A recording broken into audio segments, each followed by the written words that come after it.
Guère plus gros qu'un moineau, le piquet-pêchette est le plus petit des pics européens. Sa discrétion, de par sa taille et l'habitat qu'il occupe, en fait un des passereaux les plus méconnus. Ainsi, l'occasion d'observer les derniers jours de nourrissage des jeunes au nid et l'envol de ces derniers est un moment rare.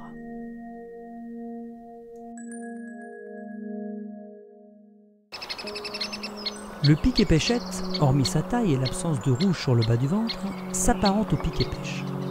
De plus près et surtout de dos, on remarque facilement son plumage bigarré avec de nombreuses rayures blanches permettant de ne pas le confondre avec un autre pic. À l'image de l'individu, les cris émis sont de faible intensité et proches de ceux du faucon cresserelle. La différence entre les deux sexes repose, comme pour le piquet-pêche, sur la présence chez le mâle d'une calotte rouge. Par conséquent, la femelle revêt un plumage uniquement noir et blanc. La discrétion de ces oiseaux tient également de leur habitat. Ils fréquentent préférentiellement les cimes des arbres et creusent leur loge dans des branches mortes d'arbres encore vivants, donc recouverts de feuilles le printemps venu. Inféodés majoritairement aux espaces boisés faiblement denses, on les retrouve aisément dans les parcs et jardins. Leur vélocité en fait des oiseaux quasi invisibles aux yeux du grand public. Pour réaliser ce film, nous avons eu l'opportunité d'être informés de la présence de ce couple ayant fait leur nid dans un arbre récemment élagué. Une vraie chance qui nous a permis de réaliser de belles images et de suivre les jeunes jusqu'à leur envol.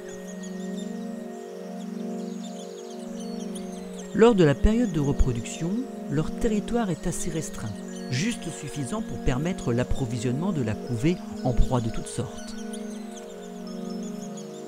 Leur arrivée aux abords de la loge est toujours rapide et discrète. Le mâle approche néanmoins le nid de façon moins directe que la femelle. Il arrive régulièrement par derrière et rejoint l'entrée de la loge en sautillant, souvent à reculons. La femelle semble quant à elle arriver sans détour, avec un battement d'ailes très papillonnant que seules des caméras à haute fréquence d'image pourraient décomposer de façon satisfaisante.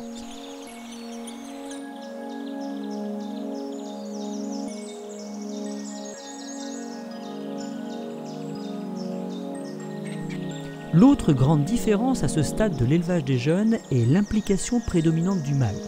En effet, si les deux parents participent au nourrissage des jeunes, seul le mâle pénètre à l'intérieur de la loge afin d'ôter le sac fécal, unique moyen d'assurer à l'intérieur de la cavité un état de salubrité suffisant pour maintenir les jeunes en vie. La fréquence de nettoyage du nid peut atteindre 1 à 2 fois tous les 3 passages, preuve d'une belle occupation de la cavité creusée au sein de l'arbre.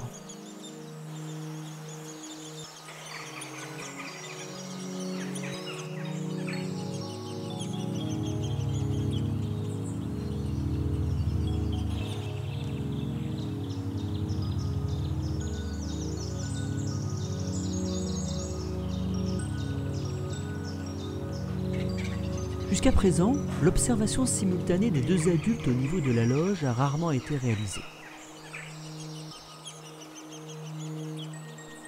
Ainsi, durant cette séquence, on peut voir que la femelle semble surprise de la présence du mâle dans la loge. Elle reviendra néanmoins quelques secondes plus tard pour nourrir ses petits.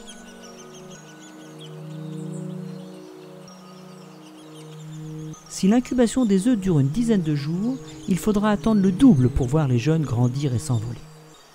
De plus en plus serrés à l'intérieur de la loge, les 4 à 6 poussins vont vite comprendre la nécessité de grimper sur la face interne du tronc pour être nourris, à tour de rôle, et ainsi voir le jour.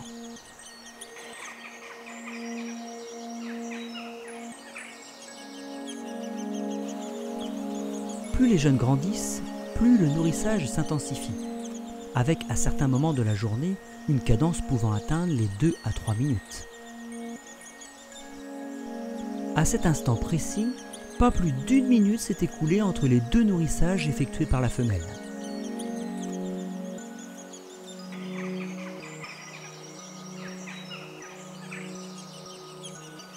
Ici, aussitôt la femelle partie, le mâle se présente au bord de la loge.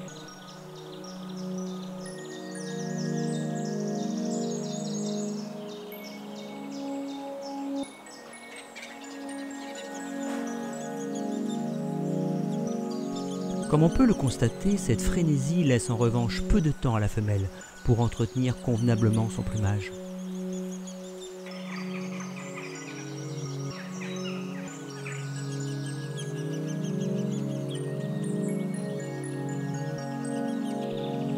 À ce stade, l'alimentation est très variée. Tout est bon à capturer, du coléoptère au diptère en passant par les chenilles, et surtout des pucerons et des fourmis.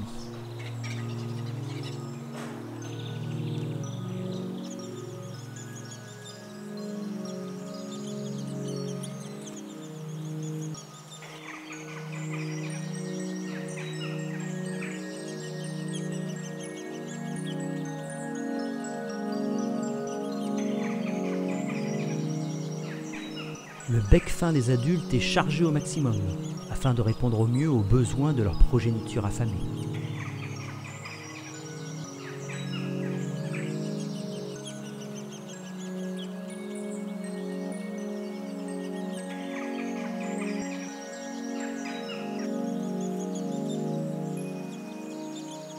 Les adultes prennent parfois le temps, aux abords de la loge, de nettoyer méticuleusement leur bec en l'essuyant contre l'écorce de l'arbre.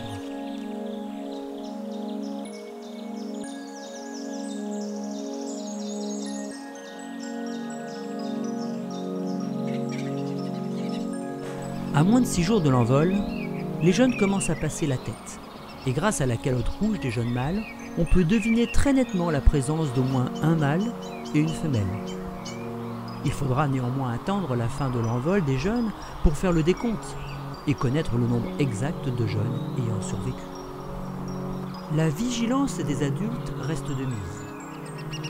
Si l'orifice de la loge ne permet pas l'entrée de petits carnivores, d'autres oiseaux s'invitent bien volontiers à l'intérieur, à l'instar de cet étourneau.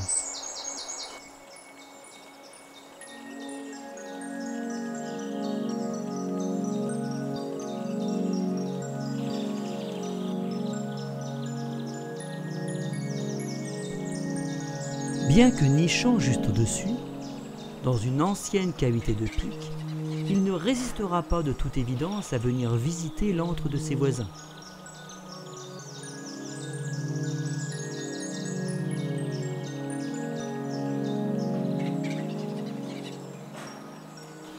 La femelle, ayant très certainement observé l'intrusion de loin, a vite rejoint son nid afin de s'assurer que tout allait bien. Le mâle, quant à lui, n'ayant probablement rien vu, continuera quelques minutes plus tard à nourrir les poussins, comme si de rien n'était.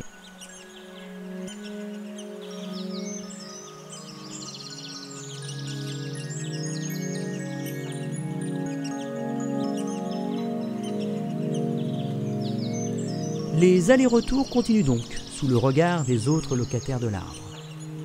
Mésanges bleus, tourterelles turques, perruches à collier viennent ajouter, aux cris des jeunes pics, leurs chants et autres vocalises plus ou moins mélodieux. Les jours passent et les jeunes grandissent. 3 jours avant l'envol, la promiscuité au sein de la cavité commence à se faire sentir, obligeant les jeunes à se succéder pour passer leur tête à travers l'entrée de la loge.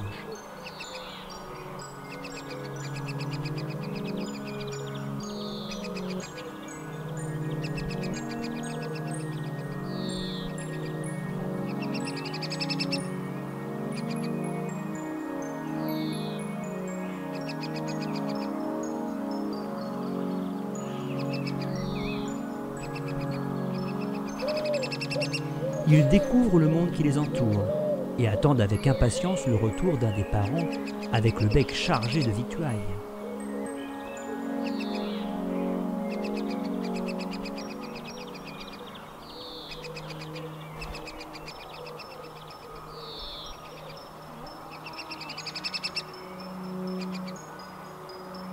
À ce stade, le mâle ne pénètre plus dans la loge et se contente, tout comme la femelle, de nourrir les jeunes qui ne cessent de piailler.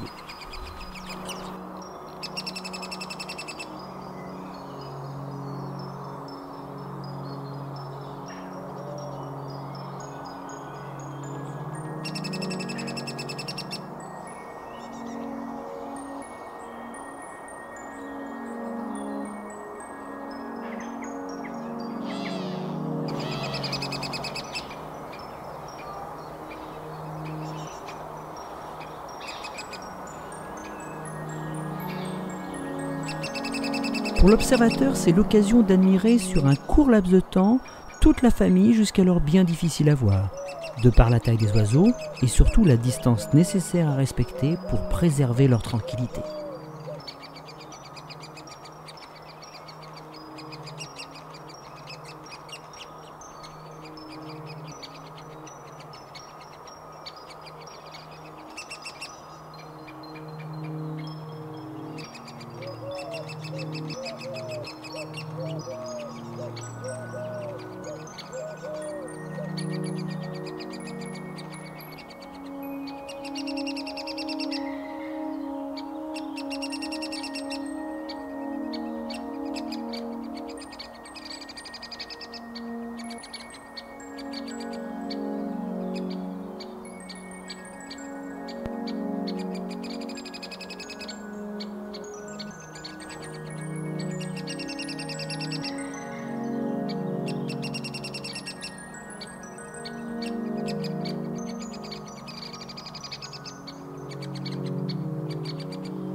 Voici le grand jour. Il est 7h40. Le soleil s'est déjà levé depuis plus d'1 heure.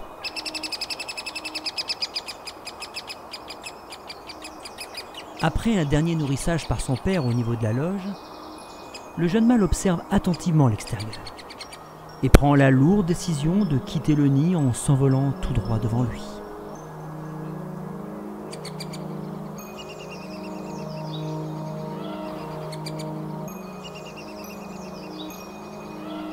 Une jeune femelle laisse très rapidement dépasser sa tête, bien décidée à en faire de même.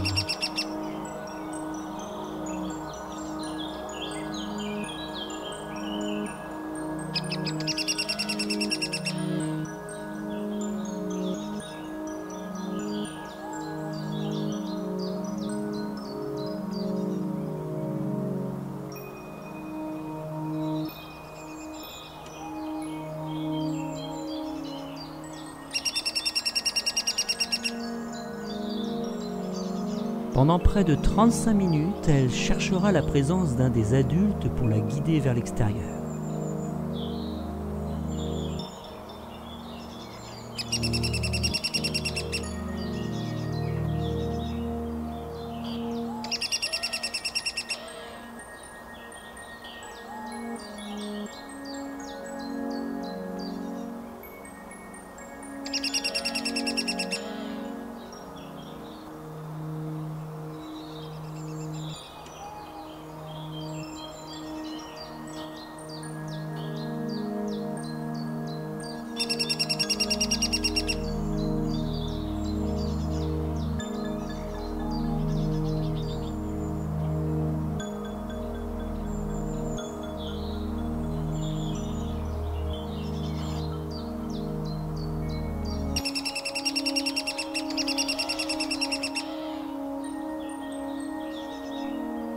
L'arrivée de la femelle aux abords du nid donne le signal de départ. À la différence de son frère, cette jeune femelle s'agrippe quelques secondes à l'écorce de l'arbre avant de prendre son envol en suivant sa mère. Aussitôt, une nouvelle tête apparaît. Il s'agit d'une femelle. Un jeune mâle ne tardera pas non plus à se manifester avant de laisser quelques minutes plus tard à nouveau la place à sa sœur.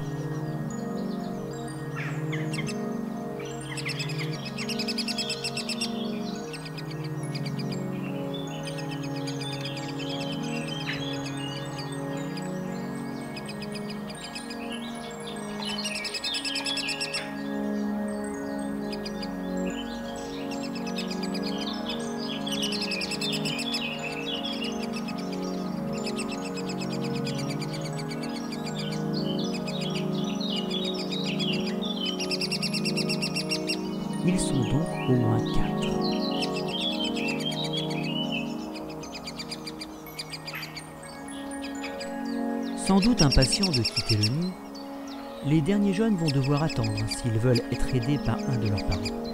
En effet, ces derniers sont maintenant chargés d'accompagner à l'extérieur les 2 jeunes sortis en premier. Bien cachés dans le feuillage des arbres environnants, les jeunes attendent à nouveau que les parents viennent les nourrir.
Il faudra attendre plus d'1 heure pour assister au départ de la 2e jeune femelle.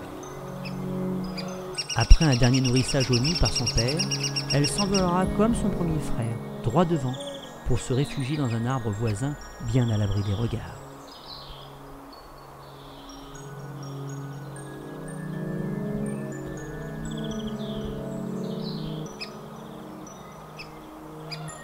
La loge est alors occupée par le dernier mâle, et celui-ci mettra près de 3 heures pour quitter à son tour le nid, afin d'être pris en charge encore quelques jours par ses parents, au même titre que ses frères et sœurs.